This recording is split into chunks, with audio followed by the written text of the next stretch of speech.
ED office में आज फिर से आईएएस पूजा सिंघल, पति अभिषेक झा और उनके सीए सुमन सिंह से पूछताछ होगी। इससे पहले मंगलवार को पूजा सिंघल से लगभग 9 घंटे तक पूछताछ चली। वो सुबह 11:15 बजे ईडी ऑफिस पहुंची थी और लगभग 8:15 बजे बाहर निकली। ईडी सूत्रों के मुताबिक पहले दिन उनसे मनरेगा घोटाले से संबंधित सवाल ही पूछे गए। ईडी के अधिकारियों ने उनसे पूछा कि डीसी रहते हुए उनके खाते में आय से 1,43,00,000 रुपए कहां से आए। इस सवाल का जवाब सिंघल दे नहीं पाई। मनरेगा घोटाले के वक्त पूजा सिंघल ही खूंटी की तत्कालीन उपायुक्त थी। तब मनरेगा की योजनाओं में 18,06,00,000 रुपए का घोटाला हुआ था।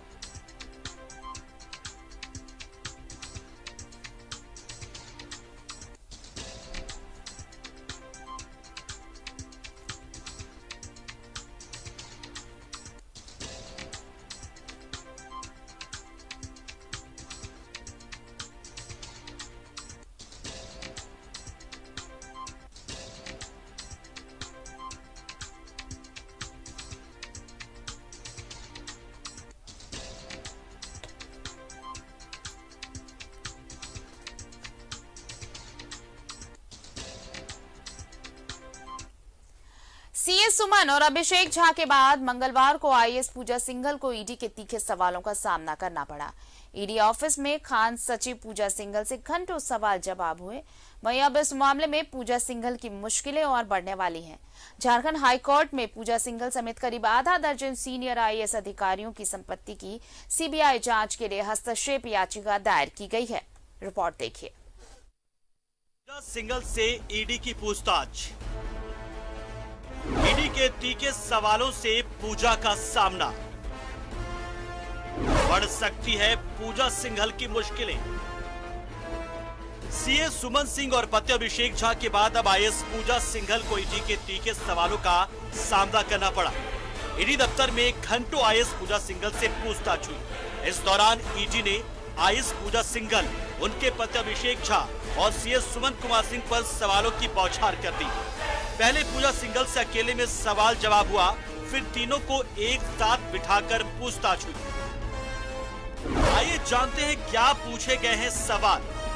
मनरेगा घोटाले के आरोप लगे हैं आप पर, उस पर आपका क्या पक्ष है? आपके पास आय से अधिक संपत्ति की जानकारी मिल रही है, आपका क्या कहना है? सीए के पास जो पैसे मिले, क्या आपको इसकी जानकारी है? क्या ये पैसे आपके हैं या फिर आपके पति के हैं? क्या आपने अपने पति के अस्पताल में निवेश किया है? आपने अपने सीए के खाते में साल 2015 से 2017 तक काफी पैसे ट्रांसफर किए हैं, क्या मकसद थे? 3 जिलों के डीसी रहते हुए आपके खाते में क्या करोड़ों रुपए ट्रांसफर हुए? चतरा में काम हुए नहीं तो अग्रिम भुगतान कैसे हुआ? शेल कंपनी चलाने वालों में कई व्यक्तियों के नाम आए हैं, क्या आप उन लोगों को जानती हैं? मंगलवार को ईडी दफ्तर में काफी सरगर्मी देखने को मिली, जहां आईएएस अधिकारी पूजा सिंघल से कड़ी पूछताछ की गई। तो वहीं इस पूरे मामले की अगर हम कहें तो तह तक पहुंचने के लिए लगातार जो ईडी की टीम है वो सीए सुमन कुमार से और अभिषेक झा और आईएएस पूजा सिंघल से पूरे मामले की जानकारी ले रही थी। जो अभी तक की जानकारी मिल रही है, जो अब तक सुमन कुमार जो दावे कर रहे थे कि ये पैसे उनके हैं, लेकिन आज जो सूत्रों ने जानकारी दी है कि इस पूरे मामले में कि सुमन कुमार ने इन पैसों को अपने ऊपर लेने से इनकार कर दिया है। तो कहीं न कहीं कई परिवर्तन आज देखने के लिए मिले। तो वहीं आईएएस अधिकारी पूजा सिंघल से अगर बात करें तो ईडी के इसी दफ्तर पर लगातार कई घंटे उनसे लगातार पूछताछ की गई। पूछताछ के क्रम में मनरेगा घोटाला, खनन विभाग से जुड़े मामले और पल्स हॉस्पिटल से जुड़े मामलों के जो सवाल थे उन सवालों को खंगाला गया। सवालों को खंगालने के दौरान पूछे गए कि इन घोटालों में आपकी कितनी सहभागिता रही है या क्या कुछ रोल रहा है। वहीं पूजा सिंघल, अभिषेक झा, सुमन को साथ बैठा करके इस पूरे मामले में पूछताछ की गई है। तो ऐसे में इस पूरे मामले की अगर हम देखें तो तह तक पहुंचने के लिए उन दस्तावेजों को भी बक्से के माध्यम से मंगवाया गया, जिन बक्सों को पूर्व में ईडी ने जांच के दौरान सील किया था। इसलिए इस पूरे मामले में अब दस्तावेजों के आधार पर आईएएस अधिकारी पूजा सिंघल से कड़ी पूछताछ की गई। अब पूछताछ के क्रम में कई मामले जो हैं वो पूछे गए, जिसमें सबसे बड़े मामले जो थे वो करोड़ रुपए के ट्रांजेक्शन, जो आय से अधिक संपत्ति जैसे मामले बनते हैं। इनके अलावा कई ट्रांजैक्शन जो अलग अलग बैंक अकाउंट में किए गए थे, उनकी जानकारियां निकाली गई। खान सचिव पूजा सिंघल से पूछताछ के दौरान ईडी के अधिकारी छापेमारी के दौरान जब्त बक्से और कागजात भी लेकर आए थे। ये बक्से और कागजात सीए सुमन कुमार सिंह के आवास पर मिले थे। सूत्रों की माने तो जब्त दस्तावेज और बक्से को सामने रखकर आईएएस पूजा सिंघल और उसके पति अभिषेक झा से ईडी ने सवाल जवाब किए। वहीं पूछताछ के दौरान बैंक ऑफ इंडिया के 2 अधिकारियों को भी ईडी कार्यालय बुलाया गया था। Bank of India main road branch के 2 अधिकारी 2 बड़ी फाइलें लेकर ईडी ऑफिस पहुंचे थे। एक और आईएएस पूजा सिंघल से ईडी तीखे सवाल कर रही थी। दूसरी ओर पूजा सिंघल की संपत्ति की जांच की मांग को लेकर झारखंड हाईकोर्ट में हस्तक्षेप याचिका भी दायर की गई। इस याचिका में पूजा सिंघल समेत आधा दर्जन सीनियर आईएएस अधिकारियों की संपत्ति की जांच सीबीआई से कराने की मांग की गई है। साथ ही ईडी दफ्तर की सुरक्षा बढ़ाने की भी मांग की गई है। न्यूज़ 11 भारत के लिए रांची से आयुष के साथ इमरान की रिपोर्ट। रिमांड पर लिए गए सीए सुमन कुमार की 3 लग्जरी कारों की जांच भी शुरू। ईडी उनकी खरीद और इसमें शामिल राशि से संबंधित विवरण देख रहा है। उनसे संबंधित संतोषजनक उत्तर नहीं देते हैं तो कारों को जब्त किया जा सकता है। पूछताछ में टूट गया है सीए सुमन कुमार। घर से बरामद पैसे का अब खुद का होने से इनकार कर रहा है। सूत्रों के हवाले से ये खबर है। वहीं पूजा सिंघल, अभिषेक झा और सुमन को साथ बिठाकर पूछताछ के दौरान टूटा सुमन का सब्र और कहा कि पैसा उसका नहीं। हालांकि पैसा किसका है इसका खुलासा उसने अब तक नहीं किया। सूत्रों के हवाले से यह खबर है।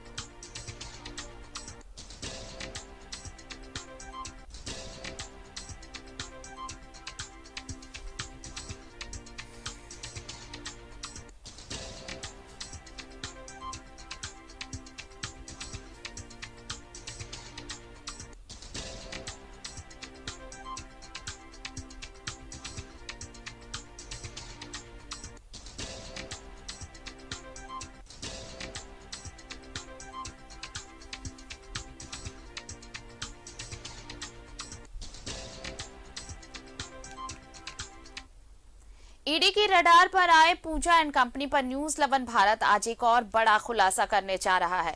खान सचिव पूजा सिंघल एंड कंपनी ने बालूघाट की बंदोबस्ती के नाम पर बड़ा खेल किया है।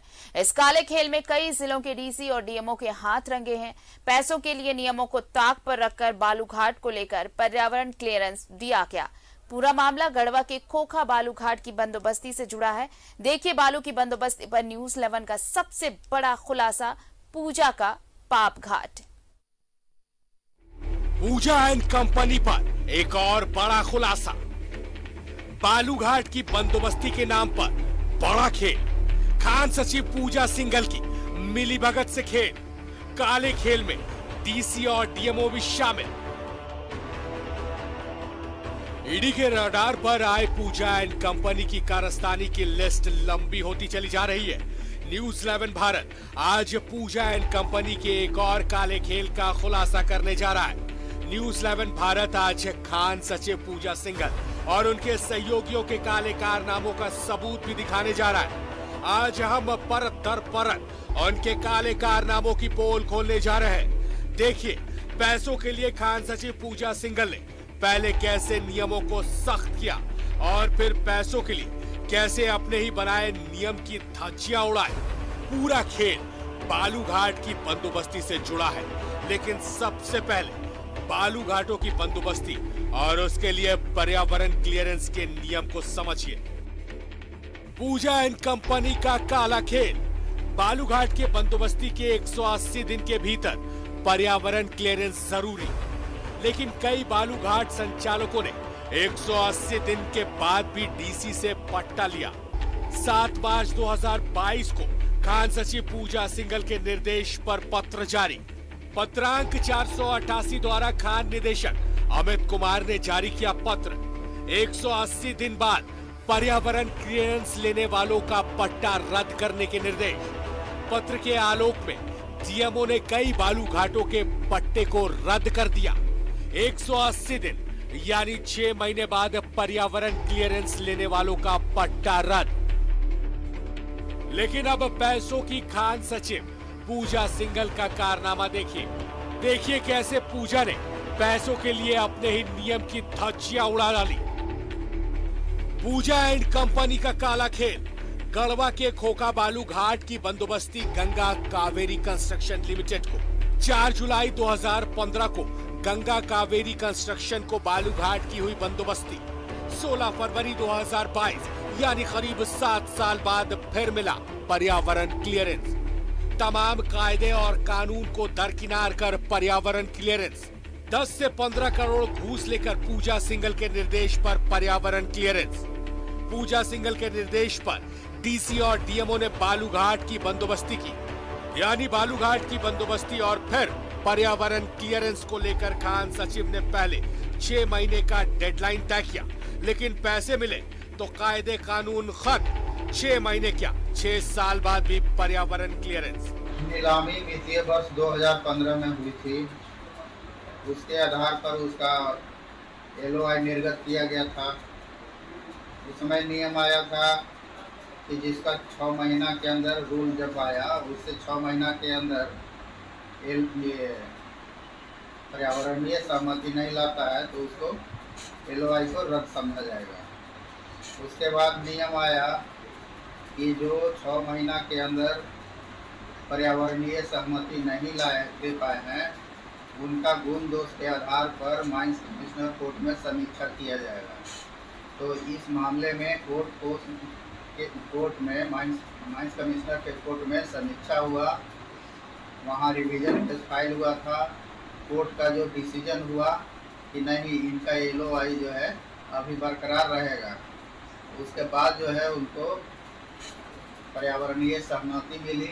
पर्यावरणीय सहमति मिलने के बाद ही उनको घाट बंदोबस्त। सवाल ये है, जब 6 महीने में पर्यावरण क्लियरेंस जरूरी था तो फिर 6 साल बाद कैसे मिला पर्यावरण क्लियरेंस? क्या पैसे के लिए खान सचिव पूजा सिंघल ने अपने ही नियमों की धज्जियां उड़ाई? क्या पैसे दो पर्यावरण क्लियरेंस लो का काला खेल चला रही थी पूजा सिंघल? पूजा सिंघल के इस काले खेल में और कौन कौन है शामिल? अब बालूघाट की बंदोबस्ती का ये काला खेल भी ईडी के रडार पर है। बालू बंदोबस्ती का ये खेल भी ईडी जांच की जद में आ सकता है। न्यूज़ 11 भारत के लिए कड़वा से आशीष की रिपोर्ट।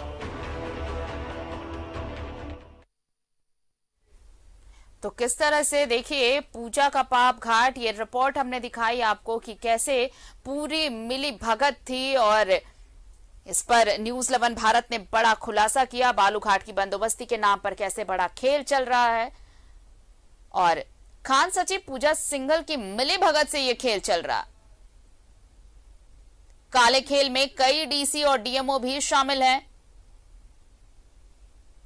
बालूघाट की बंदोबस्ती के 180 दिन के भीतर पर्यावरण क्लियरेंस जरूरी, लेकिन कई बालूघाट संचालकों ने 180 दिन के बाद भी डीसी से पट्टा लिया।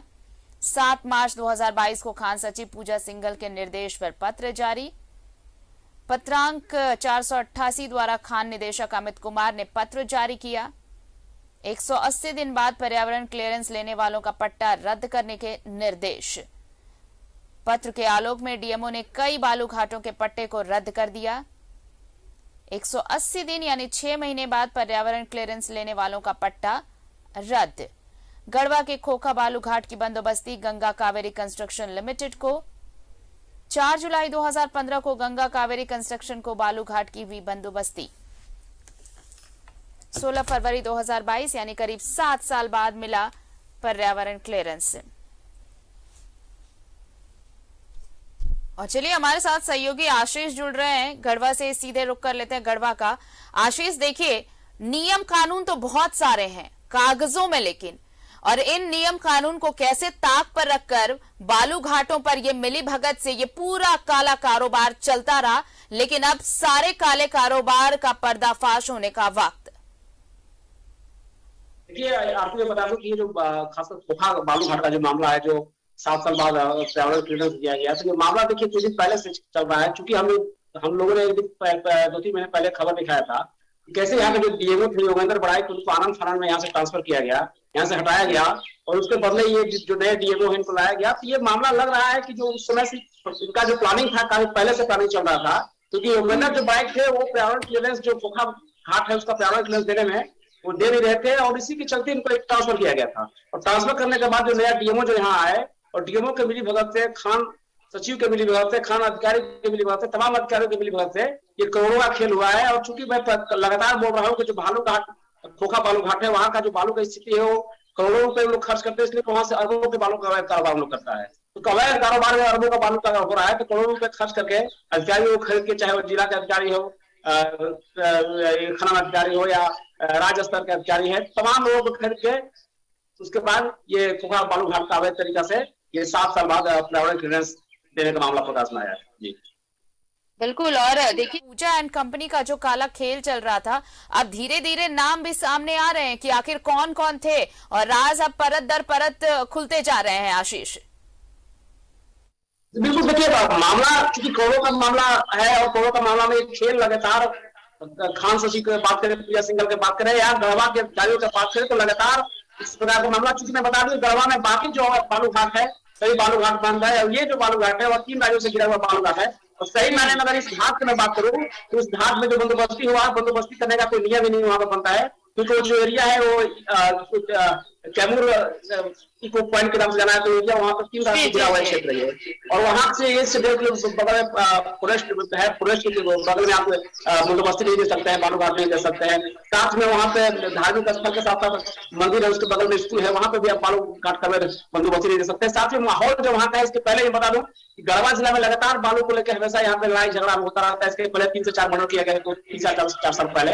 तो बालू का जो खेल है गढ़वा में, लोगों का निगाह हो, चाहे प्रशासनिक अधिकारियों का निगाह हो, चाहे माफियाओं का निगाह है, तो गढ़वा पर लगातार लोगों का निगाह बना रहता है। और उसी का दिन है कि खोखा बालूघाट का 2015 के बाद लगभग 6 साल बाद अवैध तरीका से उनको पर्यावरण क्लियरेंस दिया गया। उसी कंपनी को दिया गया जो 2015 में उस कंपनी को दिया गया था, जो गंगा कावेरी नाम की कंपनी है। तो 7 साल बाद देना, 6 साल बाद देना, उसी कंपनी को दोबारा दे देना, करोड़ों रुपए का, यानी एक ही कंपनी को बार बार दे देना, काम दे देना, साथ ही ये जो पूरी मिलीभगत से बिना क्लियरेंस के ही सारा काम करा लेना, 7 साल बाद क्लियरेंस कराना, जबकि 6 महीने का ही ड्यूरेशन है वहां पर। लेकिन ये जो नियम कानून सभी को ताक पर रखा गया आशीष, सभी बस कागजों में ही रह गए, बाकी सारे नियमों की धज्जियां उड़ाती हुई ये उड़ाई गई और ये काला खेल चलता रहा। बहुत बहुत शुक्रिया हमारे साथ जुड़ने के लिए और तमाम जानकारी के लिए। तो खान सचिव पूजा सिंघल की मिलीभगत से ये काला खेल चलता रहा।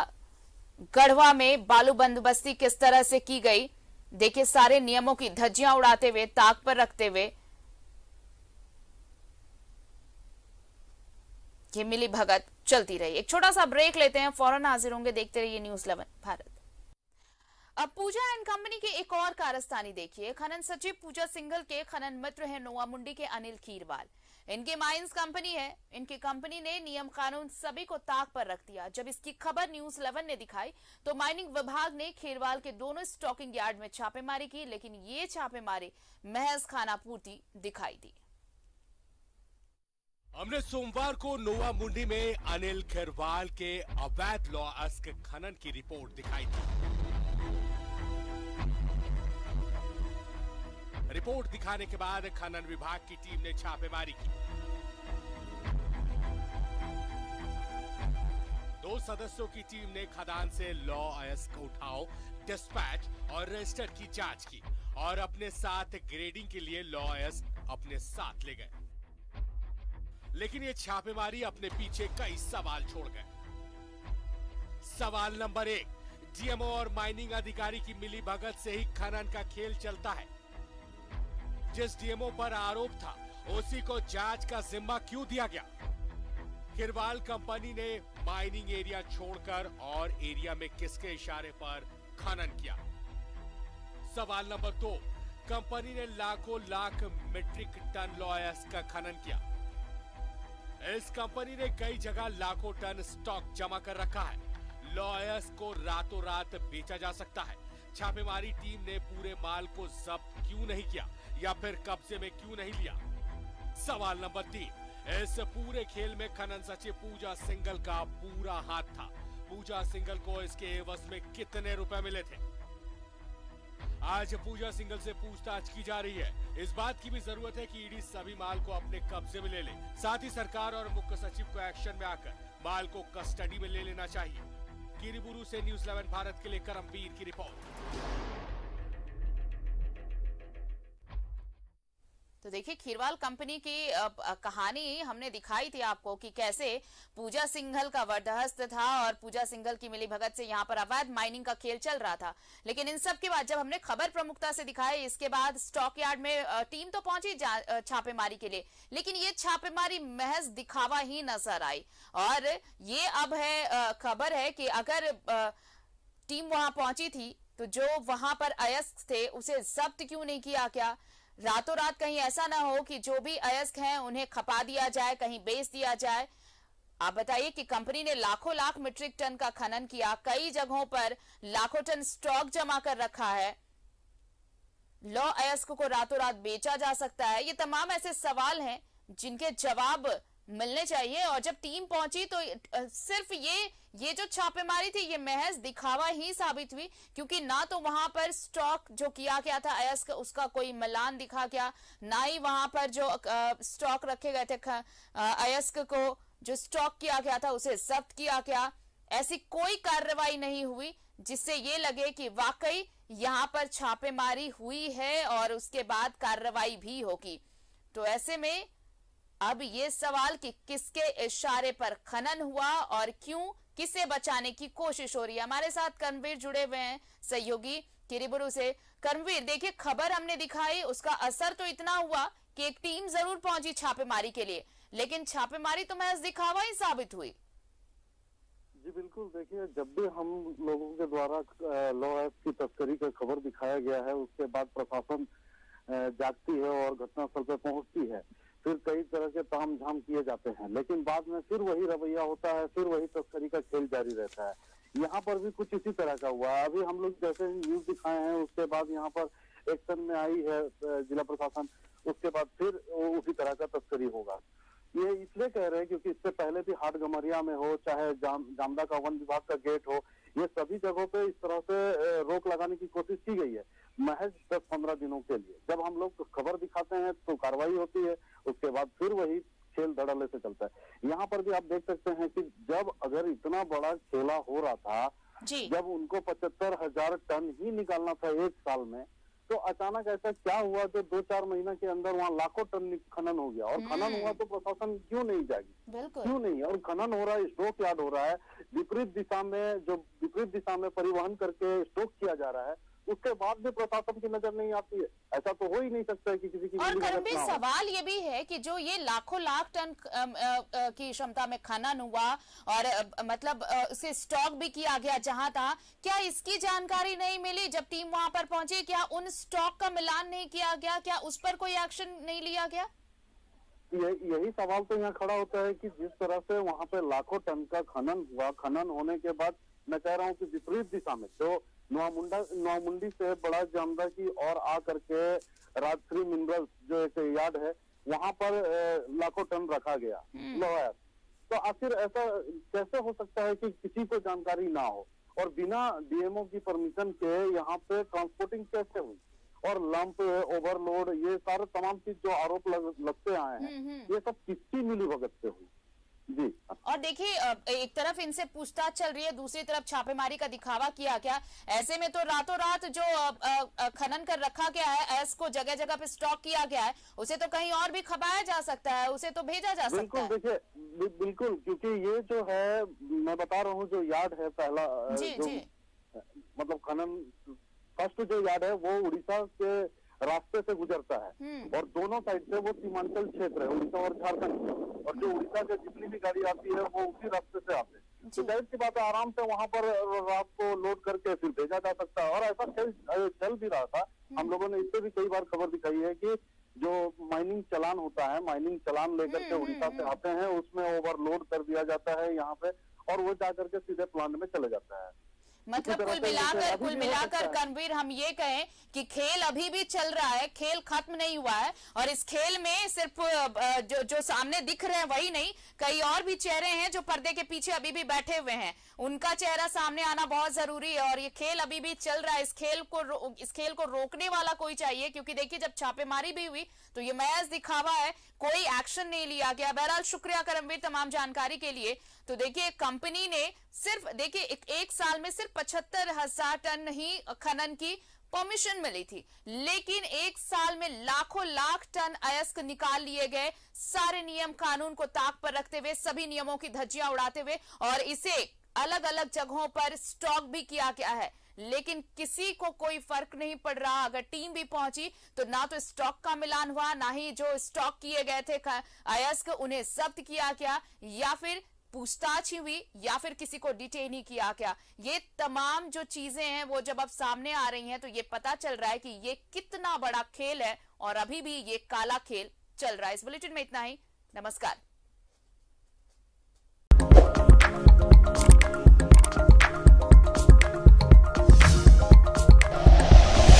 Like and share videos, subscribe करें हमारा चैनल और प्रेस करें बेल आइकॉन।